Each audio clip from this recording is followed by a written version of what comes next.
भारत माता की।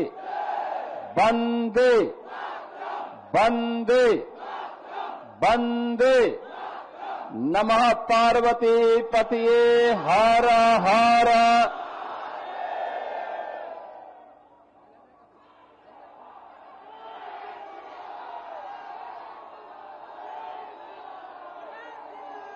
भारतीय जनता पार्टी के पूर्व प्रदेश अध्यक्ष,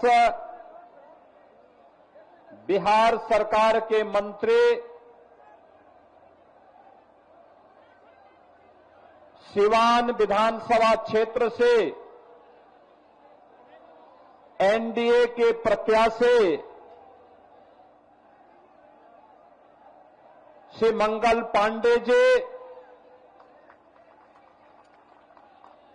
बड़ौदा विधानसभा क्षेत्र से एनडीए के प्रत्याशी श्री कर्णजीत सिंह जी, बढ़हरिया विधानसभा क्षेत्र से एनडीए के प्रत्याशी श्री इंद्रदेव सिंह पटेल जी, माननीय सांसद महाराजगंज श्री जनार्दन सिंह सिग्रीवाल जी, माननीय सांसद सिवान श्रीमती विजयलक्ष्मी देवी जी, उत्तर प्रदेश सरकार के परिवहन मंत्री श्री दयाशंकर सिंह जी, पूर्व सांसद श्री ओम प्रकाश यादव जी, पूर्व विधान पार्षद श्री मनोज कुमार सिंह जी, भारतीय जनता पार्टी के जिला के अध्यक्ष श्री राहुल तिवारी जी, जदयू के अध्यक्ष श्री चंद्रकेतु सिंह जी, लोजपा के जिलाध्यक्ष श्री महादेव पासवान जी, राष्ट्रीय लोक मोर्चा के जिलाध्यक्ष श्री अब्दुल रिजवान जी, निवर्तमान जिलाध्यक्ष बीजेपी श्री संजय कुमार पांडे जी, वरिष्ठ नेता श्री मुकेश कुमार बंटे जी, भारी संख्या में मौसम की परवाह के बगैर आज की चुनावी सभा में आए हुए सिवान विधानसभा क्षेत्र और जनपद के हमारे सभी बहनों और भाइयों, मैं सबसे पहले मौसम की परवाह के बगैर पिछले 3 दिन से लगातार बिहार में मूसलाधार बारिश और मौसम की परवाह के बगैर आपका जो ये उत्साह है, इस उत्साह का मैं हृदय से आपके प्रति आभार व्यक्त करते हुए अभिनंदन करता हूं। आप सबका मैं अभिनंदन करता हूं।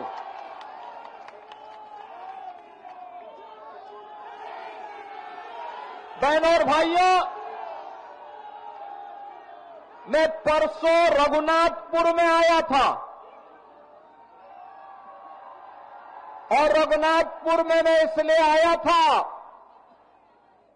क्योंकि एक खानदानी माफिया वहां पर फिर से कब्जा करना चाहता है।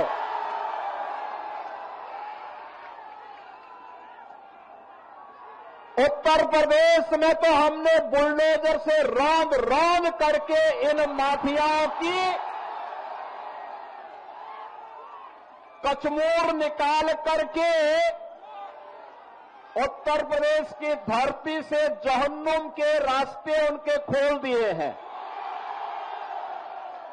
लेकिन हमारी सीता मैया से जुड़े हुए बिहार की धरती पर कोई मारीच और सुबह फिर से सिर न उठाना पड़े, उठा सके।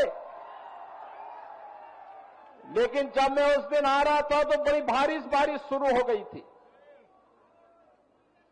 और मैं सोचता था कि कोई सभा में होगा नहीं, लेकिन रघुनाथपुर की सभा में वहां के युवाओं की, यहां के नागरिकों की, यहां के अन्नदाता किसानों की, यहां की माताओं बहनों के उत्साह को देख करके मैं कह सकता था कि सिवान की सभा में उससे भी बड़ा सैलाब आने वाला है।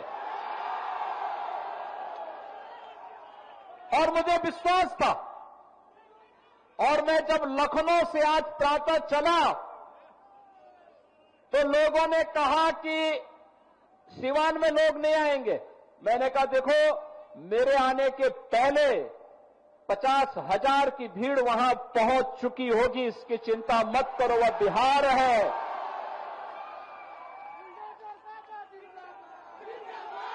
ये छोटे मोटे आंधी तूफानों से कोई बिहार के वासियों से टकरा नहीं सकता है। बिहार का नौजवान देश और दुनिया के अंदर जहां कहीं गया है, उसकी बुद्धि, उसकी मेधा का लोहा सबने माना है।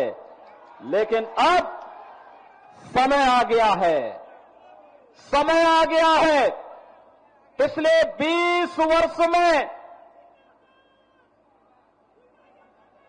नीतीश बाबू के नेतृत्व में सुशासन की जो नींव मजबूत हुई है, उस पर बिहार की मेधा और बिहार की बुद्धि के बल पर एक सुदृढ़ भवन का निर्माण करना है, जो विकसित बिहार के निर्माण में योगदान दे सके। और इसके लिए आपका आह्वान करने के लिए आज मैं वापस यहां पर आपके बीच आया हूं। बहन और भाइयों, ये सचमुच जब हर व्यक्ति घबराया है बारिश में क्या होगा, तब भी आपने उत्साह दिखाया, आपने दिखाया। सचमुच ये अभिनंदनीय है, स्वागत योग्य है। और इसीलिए मैं आप सभी का, सिवान वासियों का हृदय से अभिनंदन करता हूं, स्वागत करता हूं। बहन और भाइयों, आपने देखा होगा कहीं कोई मजमा लगता है ना, तो मजमा में बहुत सारे लोग आ चुके होते हैं। अपने अपने तरीके से वे वहां पर लोगों की आंखों में धूल झोंकने का काम करते हैं।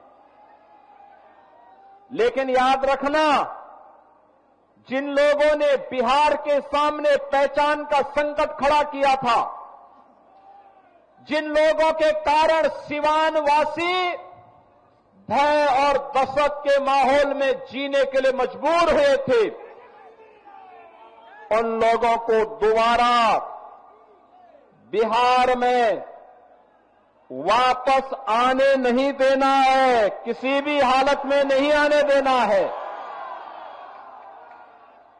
ये लड़ाई केवल सत्ता प्राप्त करने की लड़ाई नहीं, बिहार की अस्मिता की लड़ाई है। बिहार के आन मान और शान को, बिहार के गौरवशाली परंपरा को पुनर्प्रतिष्ठा प्रदान करने की लड़ाई है। और बिहार को फिर से उस स्वर्ण युग की ओर लेके जाने की लड़ाई है, जिस बिहार ने केवल बिहार को ही नहीं, और बिहार को फिर से उस स्वर्ण युग की ओर लेके जाने की लड़ाई है, जिस बिहार ने केवल बिहार को ही नहीं, भारत को स्वर्ण युग की ओर ले जाने का काम कराया था। उस युग का स्मरण कराता हुआ पूरा भारत गौरव की अनुभूति करता है। बहन और भाइयों, हम लोग तो बार बार कहते हैं, बार बार कहते हैं, भारत विकसित होगा तब जब बिहार विकसित होगा। और बिहार जब विकसित होगा, भारत को विकसित होने से कोई ताकत दुनिया की नहीं रोक सकती है। बिहार ने करके दिखाया। इसी बिहार की माटी के सपूत चंद्रगुप्त मौर्य और चाणक्य की जोड़ी ने बिहार को ही नहीं, भारत के स्वर्ण युग के याद को दुनिया के सामने भारत का डंका बजाया था। कहते हैं दुनिया की अर्थव्यवस्था में उस समय भारत का योगदान 40% हुआ करता था। चंद्रगुप्त मौर्य के समय, चाणक्य के समय, शौर्य और पराक्रम चंद्रगुप्त मौर्य का, बुद्धि और मेधा और मार्गदर्शन चाणक्य का, और बिहार भारत को विकसित भारत के रूप में, दुनिया के सिरमौर के रूप में, सोने की चिड़िया के रूप में दुनिया के सामने प्रस्तुत किया था। यही बिहार प्रस्तुत किया था, यही पटना, यही पाटलिपुत्र किया था। लेकिन पहले कांग्रेस ने, पहले ब्रिटिशर ने, विदेशी आक्रांताओं ने, जिन लोगों ने नालंदा का विश्वविद्यालय तोड़ा और ध्वस्त किया, उनके वर्तमान के वंशज भी राजनीतिक इस्लाम की मंशा के साथ फिर से आकर के यहां पर विकास को बाधित करके स्वयं के विकास करने के लिए एक मिशन के रूप में काम कर रहे हैं। ब्रिटिशर ने यहां के कारीगर और हस्तशिल्पियों के कारोबार को समाप्त किया, अन्नदाता किसानों को भूखों मरने के लिए, पलायन करने के लिए मजबूर किया, और अंग्रेजों के वारिस के रूप में कांग्रेस ने उसी ब्रिटिश परंपरा का अनुसरण करते हुए पूरे बिहार के सामने पहले एक संकट खड़ा किया, बिहार के विकास को बाधित किया। और बहनों और भाइयों, जो बचा खुचा था, उस बचे खुचे को बाकी तो आरजेडी ने पूरा करके रख दिया। आप याद करिए, आरजेडी के समय बिहार के अंदर अपराध और अपहरण एक उद्योग बन चुका था। आरजेडी के समय बिहार के अंदर किस प्रकार की अराजकता थी, किस प्रकार की गुंडागिर्दी थी, परिवारवाद किस कदर हावी हो करके एक ही परिवार और नातेदार रिश्तेदार पूरे बिहार को रौंदने का कार्य कर रहे थे, बिहार के नौजवानों के सामने पहचान का संकट खड़ा कर रहे थे, और मानव तो दूर पशुओं का भी चारा हजम करके पूरे बिहार के नौजवानों के सामने भीषण संकट खड़ा कर दिए थे। बहनों और भाइयों, ये भारत आभारी है प्रधानमंत्री मोदी जी का। एक गरीब के घर में पैदा होने वाला और सामान्य नागरिक के रूप में अपनी दिनचर्या को आगे बढ़ाने वाले नरेंद्र भाई मोदी जी ने 2014 में भारत को नेतृत्व देना प्रारंभ किया। आज आप देखते होंगे देश के अंदर 80 करोड़ लोगों को फ्री में राशन, 50 करोड़ लोगों को आयुष्मान भारत में निःशुल्क स्वास्थ्य की बीमा का कवर, 12 करोड़ गरीबों के घर में शौचालय, 45 करोड़ गरीबों के बैंक में खाता खुलवा करके, चाहे वह जीविका बहनें हो, वृद्धावस्था पेंशन हो, निराश्रित महिला पेंशन हो, दिव्यांगजन की पेंशन हो, या अनुसूचित जाति, जनजाति और पिछड़ी जाति के बच्चों की स्कॉलरशिप, ये सीधे एक क्लिक करके सीधे उनके अकाउंट में डलवाने का काम अगर किसी ने किया है, एनडीए की, बीजेपी और जदयू की इस सरकार ने प्रधानमंत्री मोदी जी के नेतृत्व में, उनके मार्गदर्शन में, नीतीश बाबू के नेतृत्व में काम बिहार के अंदर हो रहा है। बहनों और भाइयों, 4 करोड़ गरीबों के मकान बन गए और मोदी जी ने तो कहा है हर गरीब के सिर को ढकने के लिए छत देंगे।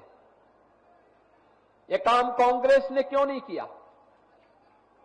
ये काम आरजेडी ने 15 वर्षों में क्यों नहीं किया? मोदी जी ने 11 वर्ष में करके दिखा दिया।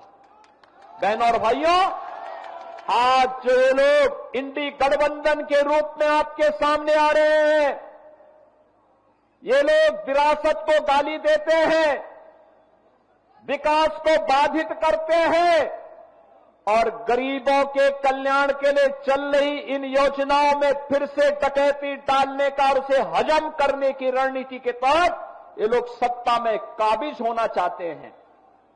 याद करना, अगर कांग्रेस और आरजेडी जीतती है तो गरीब के राशन को सबसे पहले बंद करके हजम कर डालेंगे। नौजवानों की नौकरी के इस नाम पर ये लोग नौकरी तो नहीं देंगे, नौकरी के नाम पर आपकी जमीन को भी हजम कर डालेंगे।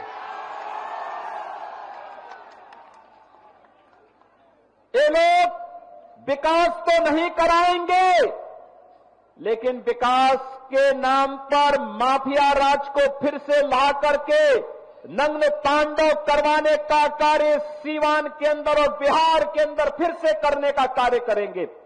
याद करना, जैसे उत्तर प्रदेश के अंदर हर पेशेवर अपराधी और माफिया समाजवादी पार्टी का शागिर्द है, ऐसे ही बिहार के अंदर भी हर पेशेवर माफिया और अपराधी आरजेडी और कांग्रेस का शागिर्द है।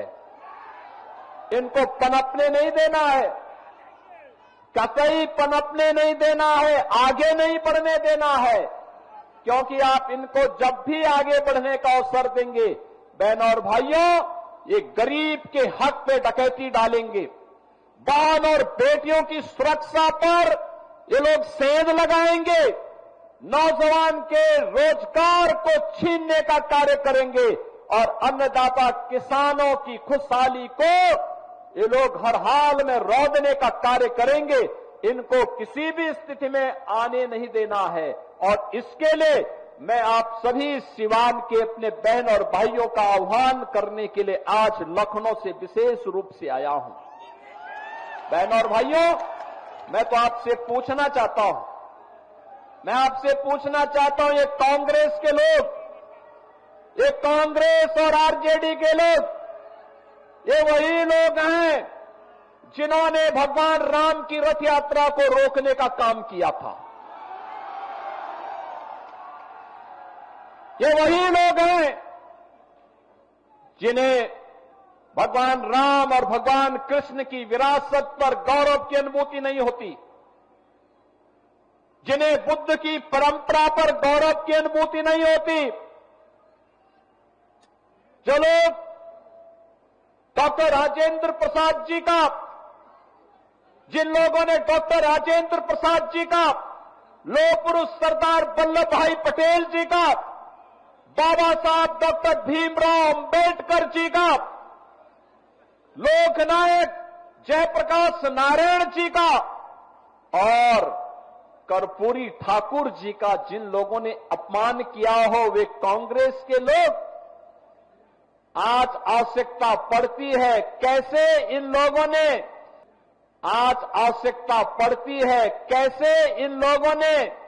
बिहार के ही पुत्र से सीताराम केसरी को अपमानित किया था। यही तो कांग्रेस है। कैसे जेपी के सपनों को आरजेडी ने धूल दूषित करने का काम किया था, किससे छुपा हुआ नहीं। बहनों और भाइयों, राजेंद्र बाबू जब सोमनाथ के मंदिर के पुनरुद्धार के लिए जा रहे थे, कांग्रेस के उस समय के प्रधानमंत्री पंडित जवाहरलाल नेहरू ने कहा मत जाओ। उन्होंने कहा सोमनाथ के मंदिर के लिए, उन्होंने कहा नहीं जाना है, मंदिर का पुनरुद्धार नहीं होना है। राजेंद्र बाबू ने कहा कि मैं बिहार में जन्मा हूं और सोमनाथ भारत के गौरव का प्रतीक है, पहला द्वादश ज्योतिर्लिंगों में पहला ज्योतिर्लिंग है। आवश्यकता पड़ेगी अपने पद से इस्तीफा दूंगा, लेकिन सोमनाथ के मंदिर के पुनरुद्धार कार्यक्रम में जरूर जाऊंगा। यह है बिहार। और बिहार ने साबित कर दिया, बिहार ने साबित कर दिया कि जिन लोगों ने राम मंदिर के रथ को रोका था, जिन लोगों ने सुप्रीम कोर्ट में एफिडेविट दाखिल करके कहा था कि राम काल्पनिक है, बिहार की जनता ने उनको खारिज किया और प्रधानमंत्री मोदी जी के नेतृत्व में आज अयोध्या में भव्य राम मंदिर का निर्माण हो गया है। आज आप अयोध्या जाएंगे, कितना सुंदर मंदिर बना है, दुनिया का सुंदरतम मंदिर, सुंदरतम मंदिर, सबसे भव्य मंदिर। और अगर अयोध्या में भगवान राम का मंदिर बन रहा है तो सीतामढ़ी में मां जानकी का भी भव्य मंदिर का निर्माण ये एनडीए की, बीजेपी की सरकार करवा रही है। बहनों और भाइयों,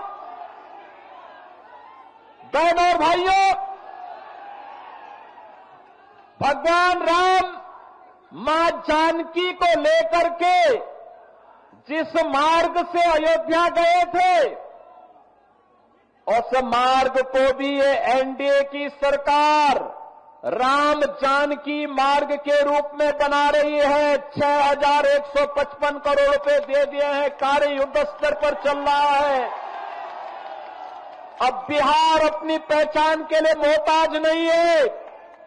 अब बिहार के अंदर कनेक्टिविटी है, सड़क की कनेक्टिविटी है, रेलवे की कनेक्टिविटी है, मेट्रो की बेहतर पब्लिक ट्रांसपोर्ट की सुविधा आ रही है, एयर कनेक्टिविटी है और इनलैंड वाटरवे की सुविधा भी अब बिहार के अंदर तेजी के साथ विकसित हुई है।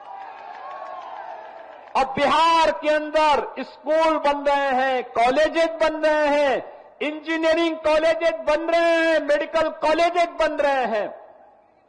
अब अन्नदाता किसान को किसान सम्मान निधि का लाभ मिलता है, गरीब को राशन मिलता है, आजीविका बहनें ड्रोन दीदी बन करके आर्थिक स्वावलंबन के मार्ग पर अग्रसर हो रही हैं और 75 लाख बहनों को आर्थिक स्वावलंबन की ओर अग्रसर करने के लिए नीतीश बाबू के नेतृत्व में उन्हें पहली किस्त जारी हो गई है।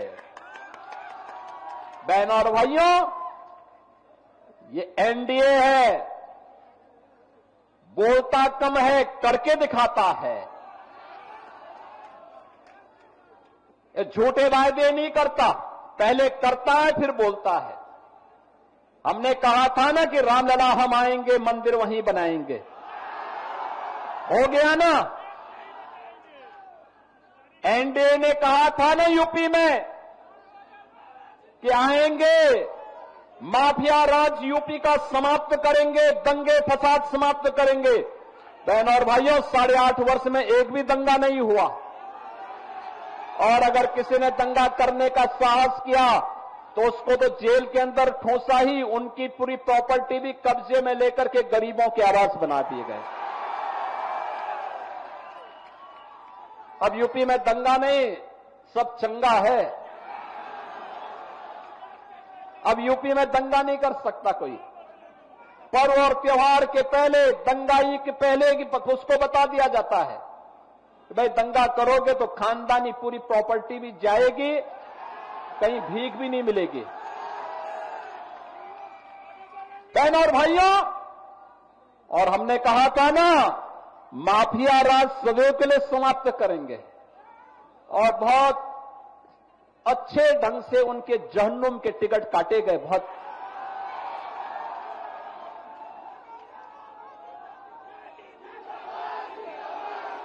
बिहार उस दिशा में आगे बढ़ रहा है। बहनों और भाइयों, एनडीए की सरकार जो बोलती है वो करके दिखाती है। हर प्रकार की सुविधा हर गरीब के लिए, हर गांव के लिए, हर किसान के लिए, हर नौजवान के लिए, हर बहन और बेटी के लिए, और इसके लिए प्रधानमंत्री मोदी जी के नेतृत्व में 11 वर्ष में एक भारत श्रेष्ठ भारत की तर्ज पर पूरे भारत को और विकसित भारत बनाने की दिशा में जो कार्य प्रारंभ हुए हैं, विकसित भारत के लिए जो मैंने कहा विकसित बिहार चाहिए, और विकसित बिहार के लिए एनडीए की सरकार फिर से चाहिए। और इसके लिए आप सभी का आह्वान है। 8 विधानसभा क्षेत्र हैं सीवान जनपद में, और रघुनाथपुर के उत्साह को देख करके तो मैं कह सकता हूं कि रघुनाथपुर में तो लोगों ने कह दिया कि खानदानी माफिया को फिर से नहीं आने देना है। और मैं कह सकता हूं कि सीवान की सभा को भारी बरसात के बावजूद मैं कह सकता हूं कि सीवान की जनता ने तय कर दिया है कि सीवान के साथ साथ जितनी भी हमारी विधानसभाएं हैं, बड़ौदा है, बढ़हरिया है और अन्य 8 विधानसभाओं में एनडीए का परचम लहराएगा, इंडी गठबंधन गर्त में जाएगा। इनका झूठ और फरेब अब नहीं चलने वाला है। फिर से नीतीश बाबू के नेतृत्व में, प्रधानमंत्री मोदी जी के मार्गदर्शन में बिहार के अंदर एनडीए की सरकार को हमें बनाना है और एक सुशासन की सुदृढ़ नींव पर विकसित बिहार की परिकल्पना को साकार करना है। क्या आप सहमत हैं? बिहार विकसित होना चाहिए ना? विकसित बिहार के लिए सहमत हैं? इस सड़क के इस पार के लोग क्या आप नहीं चाहते क्या? घर के ऊपर, छत के ऊपर, इधर जो नौजवान खड़े हैं पीछे, इधर भी काफी दूर तक है। विकसित बिहार चाहते हैं ना? विकसित बिहार चाहिए ना? तो विकसित बिहार के लिए एनडीए के प्रत्याशियों को जिताना पड़ेगा। एनडीए के प्रत्याशी बीजेपी के हो, जेडीयू के हो, लोक जनशक्ति पार्टी के हो या फिर हम के हो, इन सभी में जिस भी पार्टी से दिया गया जो अधिकृत प्रत्याशी है उसे एनडीए के द्वारा, उस पार्टी के द्वारा जो घोषित चुनाव चिन्ह है उसके अनुरूप हम विजयी बना करके भेजेंगे। तो विकसित बिहार की परिकल्पना और विकसित बिहार से फिर से भारत के स्वर्ण युग की ओर, राम राज्य की अवधारणा को साकार करने को हमें आगे बढ़ना है।